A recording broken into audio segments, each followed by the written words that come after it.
wanasoma wanaona matendo mema, wanasoma wanaona kibali, wanasoma wanaona yani chochote wanachokifanya kinasomwa.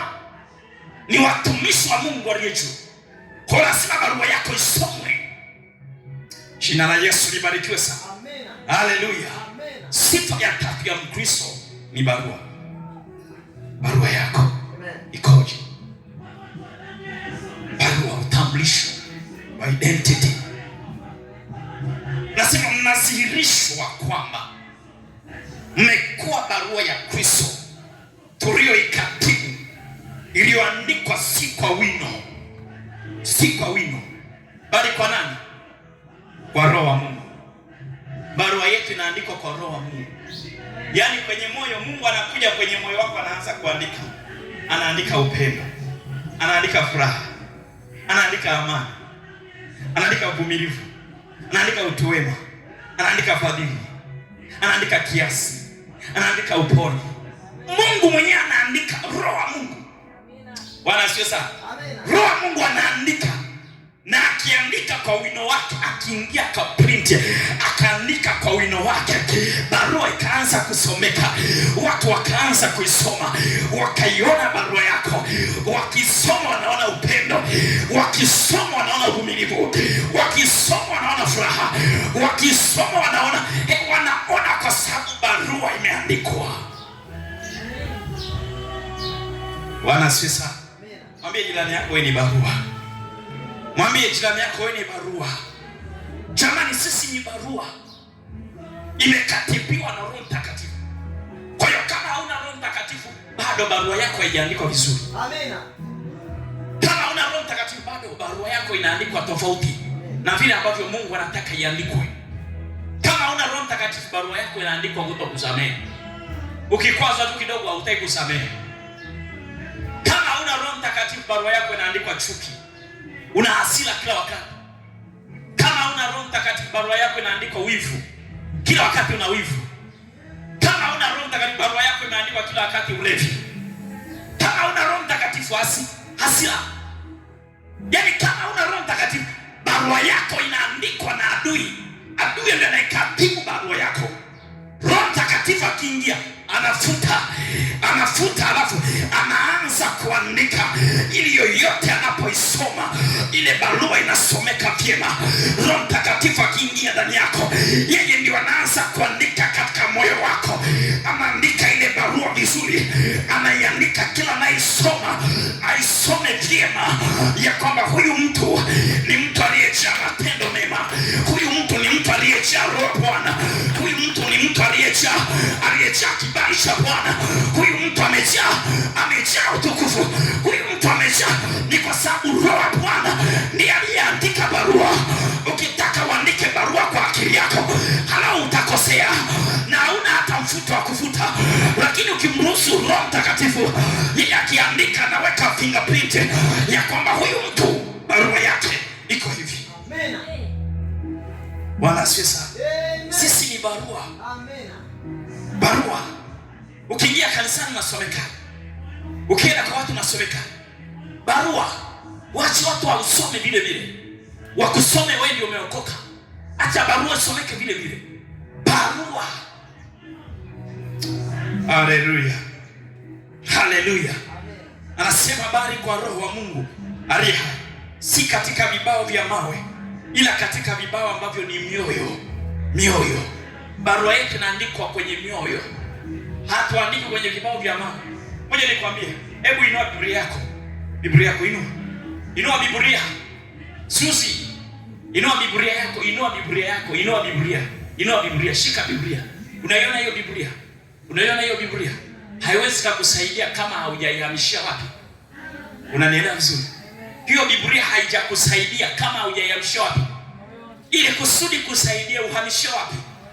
Kukariri mistari, kuna watu wanakariri mistari. Kukariri mistari haikusaidii. Ngoja tumsome mtu mmoja. Haikusaidii. Kitabu kile cha Mathayo. Kitabu cha Mathayo.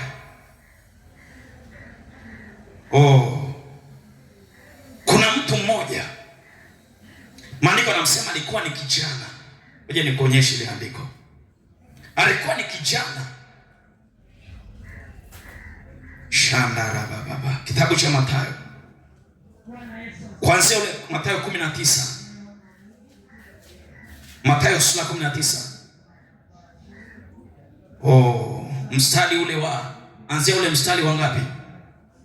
Anzia mstari wa 16. Mathayo 19:16. Mathayo 19:16. Maandiko yanasema,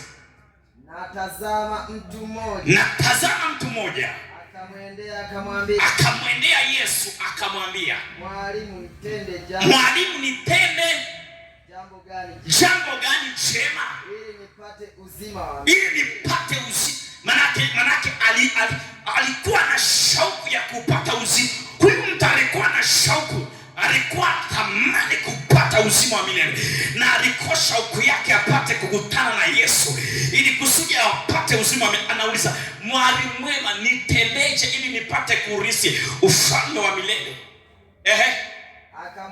Yesu akamwambia, kwa nini kuniita mwema? Aliye mwema ni Mungu peke yake. Yesu anasemaje? Lakini anakuja kwenye jibu lake, anataka kumjibu sasa kile alichokiuliza. Ukitaka kuingia kwenye uzima, zishike amri. Akamwambia kama zipi? Yani anajaribu sasa kujibu, ambapo anasema ni zipi? Manake tayari alishaona jibu la Yesu mbeleni, si ndio? Alishaona Yesu anaelekea wapi. Yesu anamwambia, unazijua amri, zishike amri. Akasema zipi? Manake kwake anaanza kuona kama ni jambo ambalo linawezekana.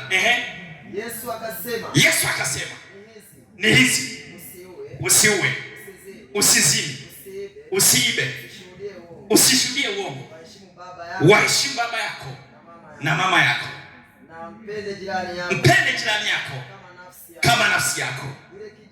Yule kijana akamwambia, wewe Yesu nawe una utani kweli. Yesu na utani. Haya yote nimeyashika haya. Halafu tangu wapi? Nimepungukiwa. Soma hilo mstari. Soma huo mstari. Yule kijana akasemaje? Akamwambia, haya yote nimeyashika. Nimepungukiwa. Na nini tena? Ukisoma injili zingine nasema, haya yote nimeyashika tangu jana wangu. Yaani ni nini? Manake nini? Manake vitu vyote nimevishika. Yaani unaniambia hakuna kitu ambacho sijakishika. Haya yote nimeyashika. Haya yote nimeyaweza. Haya yote nimeyafanya. Kuna kitu gani nimepungukiwa? Halo. Amen. Bwana asifiwe sana. Amen. Manake anajaribu kujua. Unaweza ukawa unayajua maandiko. Unajua na usiibe, unajua na usizini, unajua na chochote. Kumbe kuna kitu cha ziada, barua yako ikamilike vizuri.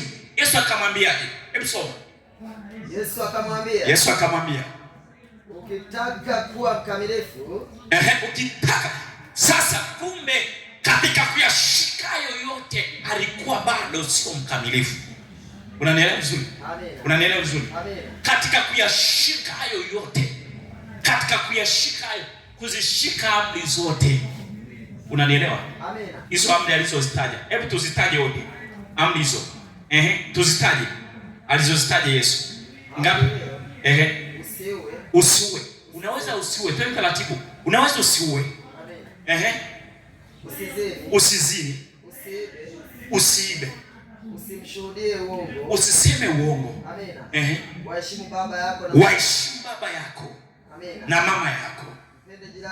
Mpende jirani yako kama nafsi yako. Amina. Zimeisha. Anazungumza hizo amri. Pamoja na kwamba unazishika, bado kumbe haujawa mkamilifu. Unanielewa vizuri? Amina. Unanielewa vizuri? Kwa lugha rahisi ya Yesu anasema pamoja na kwamba umezishika hizo, lakini bado kuna kitu kinapungua. Anasema ukitaka kuwa mkamilifu, kama hizo zingekuwa zinamfanya kuwa mkamilifu, Yesu angemwambia tayari umeulisi ufalme wa Mungu. Bwana asifiwe sana. Amen. Lakini kwa sababu kuna kitu kinapungua, Yesu anasemaje? Rudia soma huo mstari, anzia pale Yesu anaposema. Yesu akamwambia, ukitaka uwe mkamilifu, enenda ukauze ulivyo navyo, uwape maskini, nawe utakuwa na hazina mbinguni, kisha njoo unifuate. Sikiliza majibu ya huyu jamaa, huyu bwana mdogo anasemaje? Yule kijana alipolisikia lile neno akaenda zake kwa huzuni, kwa sababu alikuwa na mali kibao. Kimeandikwa barua, mali nyingi. Barua iliyokuwa imeandikwa kwa yule kijana, mali nyingi. Kuifuta ile barua ilikuwa sio rahisi. Bwana asifiwe sana. Kama barua yako imeandikwa uongo, tayari kuna kitu hakiko sawa. Barua ya huyu kijana haijaandikwa kitu kingine kibaya, lakini barua yake imejazwa mali nyingi. Unanielewa? Amen. Barua imejazwa nini? Mali nyingi. Barua inaweza kujazwa na shughuli nyingi kama tulivyoona Juma. Barua inaweza kujazwa na udanganyifu wa mali. Barua ya huyu tajiri, huyu kijana, ilijazwa na mali nyingi. Unanielewa vizuri? Amen. Aliondoka kwa huzuni kwa sababu barua yake imejazwa na mali nyingi. Bwana apewe sifa sana. Amen. Haleluya. Amen. Barua yako imejazwa ni wewe, ni barua. Kule kijana ameenda kwa Yesu na hataki kubadilisha barua yake. Hataki kumruhusu Roho Mtakatifu aingie ndani yake ili apate kumsaidia. Kwa hiyo barua inayosomeka ni mali nyingi. Mali popote anapoenda, mali nyingi. Yesu akamwambia, katika vyote alivyomwambia, amri anazijua, lakini kwenye ubao wake kuna mali nyingi. Ninyi mmekuwa barua na mioyo yenu ndipo mahali penye barua imeandikwa. Karatasi ya yule mtu inaonesha mali nyingi. Bwana asifiwe sana. Haleluya. Inaonyesha mali nyingi. Ndio maana kaondoka kwa huzuni. Angalia sana moyoni mwako kumeandikwa nini? Je, moyoni mwako kumeandikwa huduma kuliko Mungu? Maana moyoni kunaweza kuandikwa huduma. Moyoni kunaweza kuandikwa mashamba. Moyoni kunaweza kuandikwa chochote. Ninyi ni barua. Kitu gani kimeandikwa kwenye moyo wako? Barua hii imeandikwa. Je, watu wanaisomaje? Kwa sababu unaweza kuwa na huduma na bado matendo yako ni mabaya. Bado barua yako inawaraki.